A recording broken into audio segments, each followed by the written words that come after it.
पैदावारी लागत पे बिजली के असूल की तारीख है। ये वो दो मौक़िफ़ हैं कि ये हर गरीब की जरूरत है। इस महंगाई के दौर में गरीब जो है वो एक टाइम की रोटी से मजबूर हो चुका है।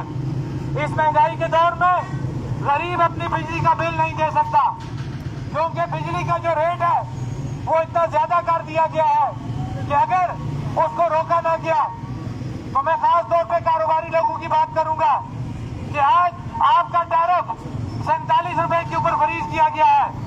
वो 47 रुपए के ऊपर भी फरीज इसलिए हुआ कि जम्मू और कश्मीर ज्वाइंट अवामी एक्शन कमेटी पूरे आजाद कश्मीर में एक पेज पे आ गई और उसने जब इकट्ठी होकर एक आवाज लगाई कि ये दरिया, ये वसाइल हमारे हैं, ये दरिया और ये वसाइल हमारे हैं और इनका तकाजा ये है कि हम इन वसाइल से पैदा होने वाली बिजली हमें पैदावारी लागत पे दी जाए।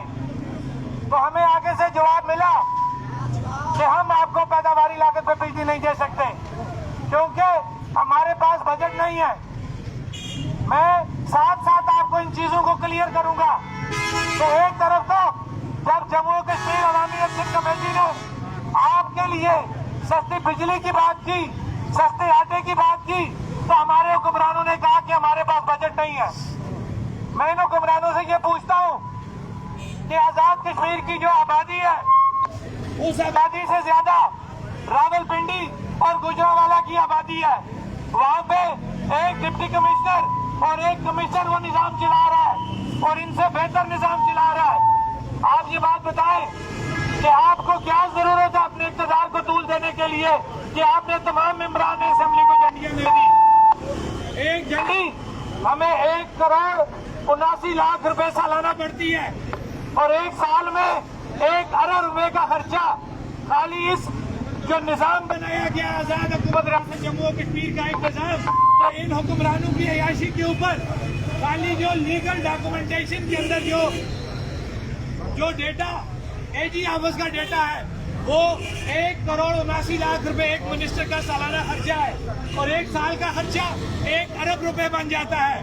तो मुझे एक बात बताएं कि गरीब के लिए हम सब्सिडी मांगे, सस्ता आटा मांगे, सस्ती बिजली की बात करें तो हमें कहा जाता है कि हमारे पास बजट नहीं है। अपने इक़्तिदार को तूल देने के लिए आपके पास बजट है, ये 2 नंबरी है, ये 2 राह में आ रहा है।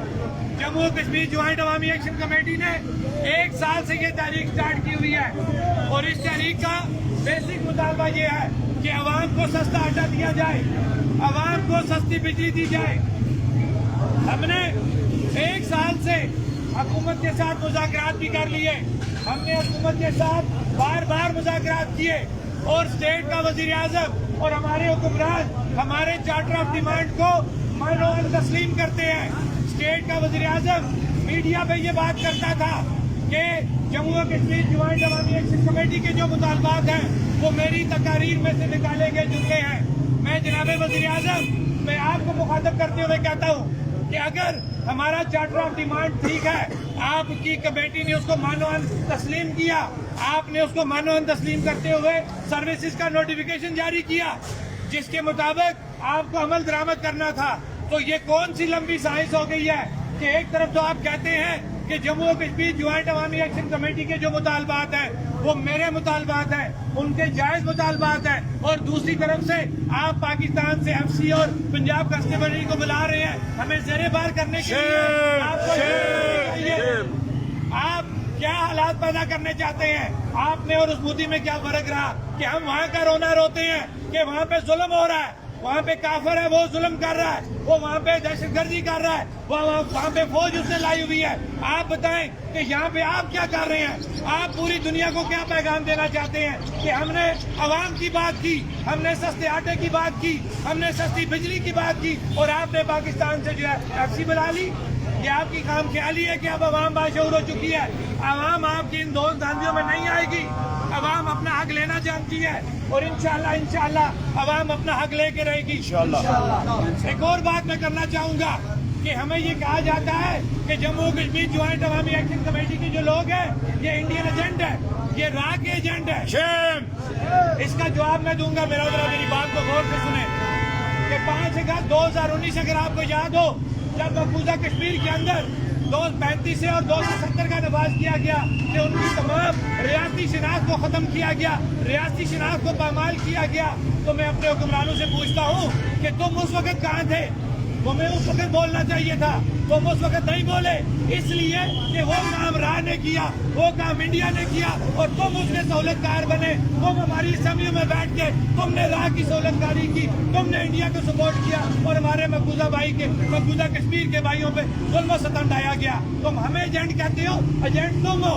तुमने राह की हमायत करते हुए, खामोशी इख्तियार करते हुए इस आजाद कश्मीर के अंदर तुम्हें तो चाहिए था कि तुम सड़कों पर निकल आते, तुम बाहर आके कहते कि मकबूजा कश्मीर में इंडिया दहशतगर्दी कर रहा है और रियासती दहशतगर्दी कर रहा है। उसने 35 से और 270 का नफाज किया है, हम उसको नहीं मानते, लेकिन तुम कमरों से बाहर नहीं निकले, तुमने एजेंटी की, तुम राह के एजेंट निकले और तुम हमें कहते हो कि सस्ता आटा मांगना, सस्ती बिजली मांगना राह की एजेंटी है। तुम्हें शर्म आनी चाहिए। ये बातें अब नहीं होने वाली।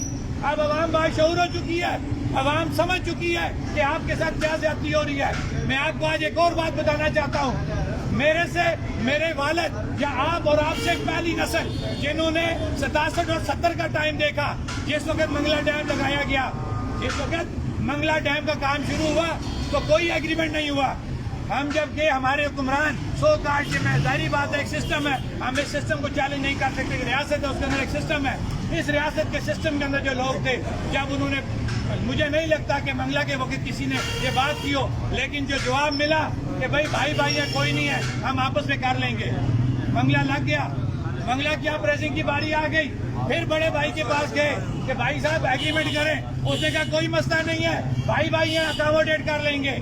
उसके बाद नीलम झेलम प्रोजेक्ट की बारी आ गई, नीलम झेलम प्रोजेक्ट लग गया। करप्शन का बहुत बड़ा गाढ़ है ये कि 700 अरब रुपया लग गया, लेकिन अभी तक ये प्रोजेक्ट नहीं चल रहा। वजह क्या है कि खुदा की मार है। तुमने खुदा के चलते हुए दरिया को, कुदरती दरिया को तुमने मोड़ा। खुदा के साथ पूरी कोई नहीं डाल सकता। खुदा ने अपना आप बताया कि तुम ज्यादती कर रहे थे, तुमने मेरी जमीन पे ज्यादती की, मेरी आवाम के साथ, मेरी मखलूक के साथ। वो मखलूक हमारी शक्ल में भी है, वो मखलूक पानियों में भी है, वो मखलूक हैवानों में भी है। जब आप किसी के साथ जबरदस्ती ज्यादती करेंगे, रब उसका जो है जवाब देगा। और वो प्रोजेक्ट आज बंद हो गया, इसलिए कि उसके अंदर अरबों रुपए की करप्शन की गई और उस करप्शन के सिले में आज वो टनल बंद हो गई है। मैं अपनी बात को आगे ले जाते हुए, ये छोटे बड़े भाई का ड्रामा 1967 से लेके 2000 इस वक्त 24 हो चुका है कि छोटे बड़े भाई का ड्रामा चल रहा है। हमने सोचा कि चलो भाई की बात कर रहे हैं, हम बड़े भाई के पास गए। हमने बड़े भाई को कहा, भाई साहब आपका आईने पाकिस्तान और दुनिया का मुसलमान असूल है कि जो वसाइल जिस इलाके से निकलते हैं, पहले वो वसाइल बगैर किसी प्रॉफिट के उन वसाइल के ऊपर उस इलाके का हक होता है। आपका आइन भी ये कहता है और मेरा और आपका छोटे और बड़े भाई का रिश्ता है जो 1967 मंगला से लेके 2024 नीलम झेलम तक आपने बना के रखा वसाइल को लूटने के लिए। उसी छोटे भाई के रिश्ते में मैं आपके पास आया हूँ कि आपका कानून और छोटे बड़े भाई का रिश्ता लेके मैं आपसे भीख नहीं मांग रहा। मैं आपको आपके कानून के मुताबिक कहता हूँ कि मुझे पैदावारी लागत में बिजली दे दो। तो आगे से जवाब मिला कि आप फेडरेशन का हिस्सा नहीं है, आपका फैसला होना बाकी है, आप मुतनाज़ा इलाका है, हम आपको ये सहूलत नहीं दे सकते। मुझे एक बात बताएं कि जब यहाँ से वसाइल पे कब्जा करना था, आपने यहाँ पे प्रोजेक्ट लगाने थे, उस वक्त आपको ये मुतनाज़ा इलाका नजर नहीं आया, उस वक्त आपको ये गैर कानूनी काम नजर नहीं आया कि आपने बगैर एग्रीमेंट के यहाँ पे बड़े बड़े प्रोजेक्ट लगा लिए और मुल्क को रोशन कर लिया। अब मैं एक और बात कहना चाहता हूँ कि अगर इस बात पे हम बोलते हैं कि हमारे वसाइल हैं, इनके ऊपर हमारी दस्तरस होनी चाहिए, तो हमें कहा जाता है कि आप इंडियन एजेंट हैं। अब इनका दौरा मेयार देखें, कालाबाग डैम हमने नहीं बंद कराया, कालाबाग डैम पाकिस्तान के लोगों ने बंद कराया, उन हुक्मरानों ने बंद कराया। वो हुक्मरान तो आज असेंबलियों में, आज वो आपके सेनेट में बैठे हुए हैं, उनको तो किसी ने जो इंडियन एजेंट नहीं कहा, उनको तो किसी ने राह का एजेंट नहीं कहा, उनको तो वो तो स्टेटस एंजॉय कर रहे हैं। हम कश्मीरी, हम गरीब, अगर हम अपने वसाइल पे दरख्वास्त मांग ले तो हमें कहा जाता है तुम इंडिया की एजेंटी कर रहे हो, और लानत हो तुम पे जो हमें ये बात कहते हो। शर्म आनी चाहिए तुम्हें अपना हक मांगना। मैं बरमला ये बात करता हूँ कि अगर अपने हक मांगने पे हमें इंडियन एजेंट कहा जाता है तो मैं और मेरी एक्शन कमेटी 100 दफा एजेंट बनने को तैयार है। क्या आप इस पे हमारे साथ हैं? इंशाअल्लाह। दूसरी बात कि जो सस्ते आटे की हम बात कर रहे हैं कि गिलगित बल्तिस्तान में 1016 रुपए रेट طے ہو چکا ہے. تو کیا وہ ہمارا ایسا نہیں ہے؟ اگر وہاں پہ یہ ریٹ ہو سکتا ہے تو ہمیں کیوں نہیں مل سکتا؟ جب ہم مانگتے ہیں تو ہمیں کہا جاتا بجٹ نہیں ہے. جب آپ نے اپنی عیاشیاں کرنی ہوتی ہیں, آپ نے اس بڑی کابینہ کو چلانا ہوتا ہے, آپ نے کروڑوں روپے کی گاڑیاں لینی ہوتی ہیں, آپ نے بیرونی ملک اپنے علاج کرانے ہوتے ہیں, تو اس وقت تو آپ کو بجٹ کا مسئلہ نہیں ہوتا. اس وقت تو کھلا پیسہ آ جاتا ہے. یا جس وقت آپ نے اپنے سابقہ صدور, سابقہ جو وزیر اعظم وزراء کی تنخواہوں اور پینشن میں اضافہ کرنا تھا, تو ایک رات کے نوٹس پہ صبح سارے اکٹھے ہو گئے اسمبلی میں, کسی نے اپوزیشن نہیں کی, تمام نے اس قانون کے حق میں ووٹ ڈالے, اور آپ کا تمام آپ کی تنخواہیں, سیلریاں جو مر چکے ہیں یا جو زندہ ہیں 300 گنا اضافہ ہو گیا. آپ کو اس وقت بجٹ کا مسئلہ نہیں ہوا؟ آپ کو اس وقت جو ہے اسمبلی اجلاس بلانے میں پرابلم نہیں ہوا کہ آپ ہمیں کہتے ہیں کہ اسمبلی اجلاس بلانے میں پرابلم ہوگا, سارے جو ہے ممبر اس پہ متفق ہونے چاہیے, دورہ میں پیسہ لگتا ہے, یہ دورہ معیار کیوں ہے؟ آپ لوگوں کو یہ بات سمجھانی ہے اور سمجھ آ جانی چاہیے کہ 76 سال ہو چکے ہیں, ہم لوگوں کو تقسیم کر کے رکھا, ہمیں ڈویژنوں میں, ہمیں ضلعوں میں, ہمیں تحصیلات میں, ہمیں سیاسی جماعتوں میں تقسیم کر کے رکھا, ہمیں نظریات میں الجھا کے رکھا. اب آپ لوگ یہ بات ذہن میں رکھیں کہ آزاد کشمیر میں 76 سالوں میں پہلی دفعہ جموں و کشمیر جوائنٹ عوامی ایکشن کمیٹی کے پلیٹ فارم پہ پوری آزاد کشمیر کی عوام ایک یک زبان ہو چکی ہے, اور یک زبان ہوتے ہوئے اس کا یہ مطالبہ ہے کہ آزاد کشمیر کے عوام کو سستا آٹا, پیداواری لاگت پہ بجلی اور اشرافیہ کی مراحت کا خاتمہ کیا جائے. کیا یہ مطالبہ جائز ہے؟ اگر جائز ہے تو آپ اس پہ ہاتھ کھڑا کریں.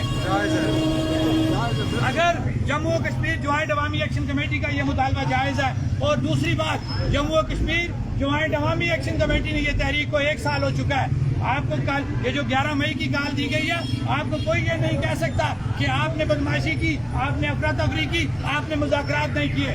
ہم نے آپ لوگوں کا اعتماد, پوری آزاد کشمیر کی عوام کا مینڈیٹ جو جموں و کشمیر جوائنٹ عوامی ایکشن کمیٹی کے پاس تھا, اس کو بھرپور طریقے سے استعمال کیا, اور استعمال کرتے ہوئے ہم نے حکومت کے ساتھ مذاکرات بھی کیے, ہم نے حکومت کو ٹائم بھی دیا, ہم نے لاٹھیاں بھی کھائی, ہمارے خلاف 2 نمبر FIR بھی ہوئی, ہمارے اوپر دہشت گردی کے دفعے بھی لگے, لیکن ہم نے اس کے باوجود حکومت کے ساتھ کسی جگہ پہ چھیڑ چھاڑ نہیں کی اور پرامن اس تحریک کو چلاتے رہے. لیکن جب حکومت اپنے ہی نوٹیفیکیشن سے وہ نرم ہو جائے گی اور اپنے ہی نوٹیفیکیشن کو نہیں مانے گی, اور اس میں ہمارے ساتھ طے شدہ چیزوں پہ جب عمل درآمد نہیں کرے گی, تو پھر عوام کو اپنے حق کے لیے سڑکوں پہ آنا پڑے گا. اور 11 مئی کو جموں و کشمیر جوائنٹ عوامی ایکشن کمیٹی نے جو کال دی ہے, وہ انشاءاللہ آپ کے مستقبل کی کال ہے, آپ کی آنے والی نسلوں کی کال ہے. اور ایک بات اور یاد رکھیں کہ اگر آپ اس دفعہ باہر نہ نکلیں تو میری بات یہ جہاں پہ میں کھڑا ہو کے کر رہا ہوں, میری بات یاد رکھنا, کبھی کوئی نہیں آئے گا. ان 76 سالوں کے بعد میں جو پہلی دفعہ آزاد کشمیر کے لوگ اکٹھے ہوئے ہیں, اور سب لوگوں کا ایک متفقہ ڈیمانڈ ہے سستا آٹا, سستی بجلی. آج اگر ہم لوگ اس پہ کھڑے نہ ہوئے تو میں یہ کہتا ہوں کہ زندگی میں کوئی اکٹھا نہیں ہوگا, اور نہ ہی آپ کو اکٹھا ہونے دے گا. میری آپ تمام بھائیوں سے, بزرگوں سے یہ اپیل ہے کہ 11 مئی کی جو کال ہے اس حوالہ سے آپ ہمارا ساتھ دیں اور بڑھ چڑھ کے اس پہ حصہ لیں. اور ایک اور بات, جموں و کشمیر جوائنٹ عوامی ایکشن کمیٹی نے یہ فیصلہ کیا ہے کہ اگر 11 مئی سے پہلے حکومت یا انتظامیہ کی طرف سے کوئی زور زبردستی کی گئی تو ہم ایک جو ہے اچانک جو ہماری کال جو ہے وہ سامنے آ جائے گی. وہ کال 11 مئی سے پہلے بھی آ سکتی ہے. لہٰذا میں آپ لوگوں سے آج یہ اعتماد لینے آیا ہوں جموں و کشمیر جوائنٹ عوامی ایکشن کمیٹی کے بھی آپ پہ, کہ کیا یہ جو مطالبات میں نے آپ کو بتائے ہیں, کیا ان مطالبات کے لیے اگر جموں و کشمیر جوائنٹ عوامی ایکشن کمیٹی کو کوئی ارجنٹ کال دینی پڑتی ہے 11 مئی سے پہلے, تو کیا آپ ساتھ دیں گے؟ بالکل فری ہو کے آپ بات کریں, کیا ساتھ دیں گے؟ جو مسائل آپ کو بتائے ان پہ ہمارا ساتھ دیں گے؟ اور اگر 11 مئی کو ہمارا لانگ مارچ سٹارٹ ہو جاتا ہے تو کیا اس دن آپ ہمارے ساتھ نکلیں گے باہر, اپنے حقوق کے لیے نکلیں گے, اپنے بچوں کے مستقبل کے لیے نکلیں گے؟ بس میں یہی بات کرنے آپ کے پاس یہاں پہ آیا ہوں, اس کے علاوہ اس کے اندر کوئی اور دوسری بات نہیں ہے. اس امید کے ساتھ کہ اپنے لیے, اپنی آنے والی نسلوں کے لیے آپ باہر نکلیں گے. 11 مئی کو جو کال دی گئی ہے اس میں آپ سب باہر نکلیں گے. آواز دو.